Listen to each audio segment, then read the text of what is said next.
ఒక బిజినెస్ మ్యాన్కి బాగా డబ్బులు వచ్చాయి. బాగా డబ్బులు వచ్చిన సందర్భంలో అతను వజ్రాల ఉంగరం చేయించుకున్న నవరత్నాలది.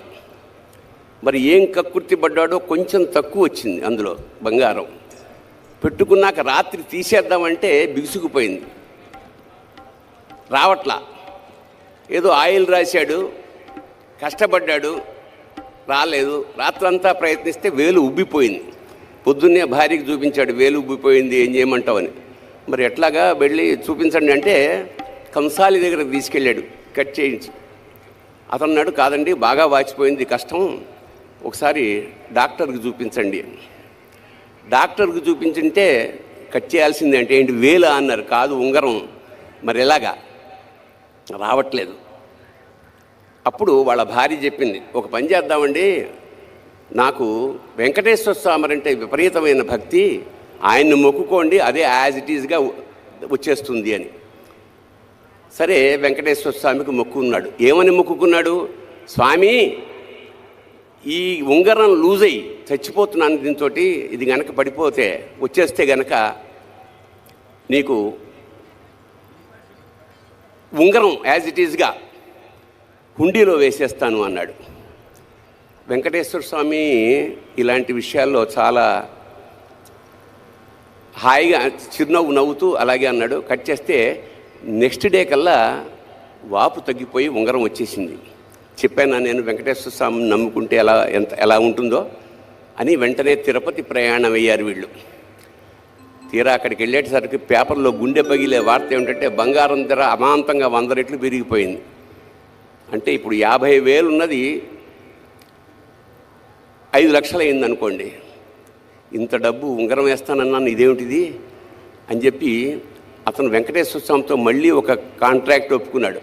స్వామి, నేను ఉంగరం వేస్తానన్నది లాస్ట్ మంతు, అప్పుడు బంగారం ధర ఇంతే ఉంది, ఇప్పుడు దానికి నీకు సంబంధం లేదు, అంచేత అప్పుడు దాని ఖరీదు 50,000 రూపాయలు కాబట్టి ఆ 50,000 వేసేస్తాను అని 50,000 పొట్లం కట్టి ఓం గోవిందా గోవిందా అని హుండీలో ఆ డబ్బులు వేసేసాడు.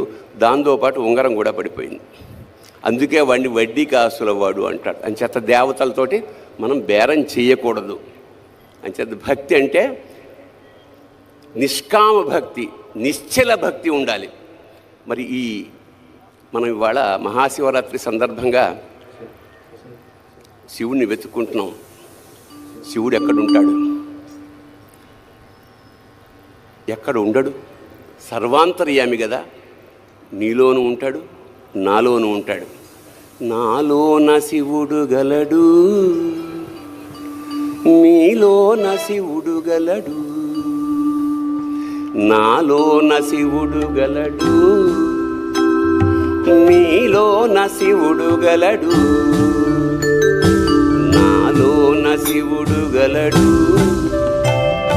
నీలోన శివుడు గలడు, నాలోన గల శివుడు నీలోన గల శివుడు లోకములేలగలడు, నాలోన గల శివుడు నీలోన గల శివుడు లోకములేలగలడు, కోరితే శోకము బాపగలడు.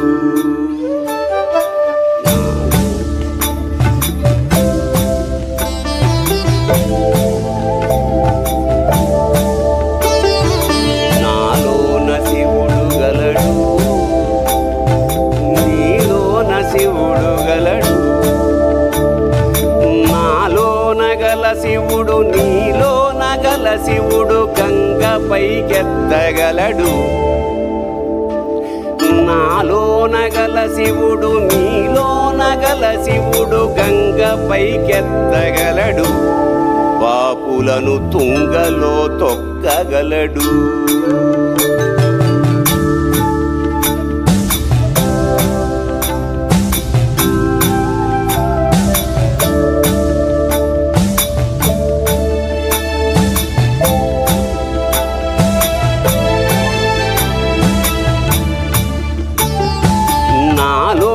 గల శివుడు నీలోన గల శివుడు ఒక కన్ను తెరవగలడు, నాలో నగల శివుడు మీలో నగల శివుడు ఒక కన్ను తెరవగలడు, వద్దంటే రెంటిని మూయగలడు.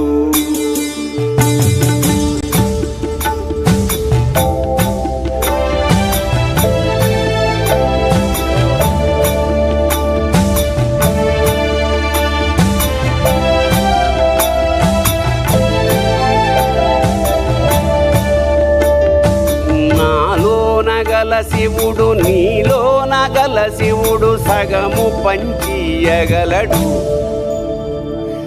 నాలో నగల శివుడు నీలో నగల శివుడు సగము పంచియగలడు, తిక్కతో అసలు తుంచేయగలడు. శివుడు కలడు,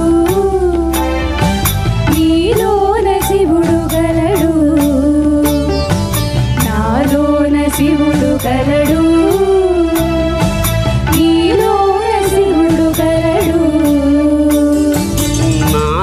నగల శివుడు నీలో నగల శివుడు నాటకాలాడగలడు, నాలో నగల శివుడు నీలో నగల శివుడు నాటకాలాడగలడు, తెరదించి మూట కట్టేయగలడు.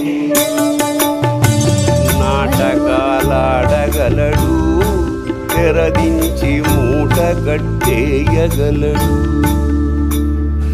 నాటకాలాడగలడు, తెరదించి మూట కట్టేయగలడు.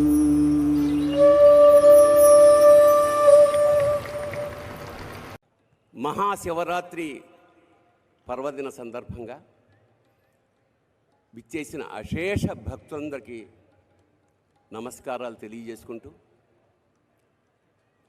ఇక్కడికి విచ్చేసిన మన ప్రియతమ ముఖ్యమంత్రి నారా చంద్రబాబు నాయుడు గారికి మనస్ఫూర్తిగా నమస్కారాలు చేసుకుంటూ, ఇవాళ మహాశివరాత్రి. శివరాత్రి ప్రతి నెల వస్తుంది, దాని పేరు మాస శివరాత్రి. ఏడాదికి ఒక్కసారి వచ్చేదే మహాశివరాత్రి. ఈ మహాశివరాత్రి సందర్భంగా ఆ పరమేశ్వరుడు మహానందపడుతున్నాడు. కారణం ఏమిటంటే,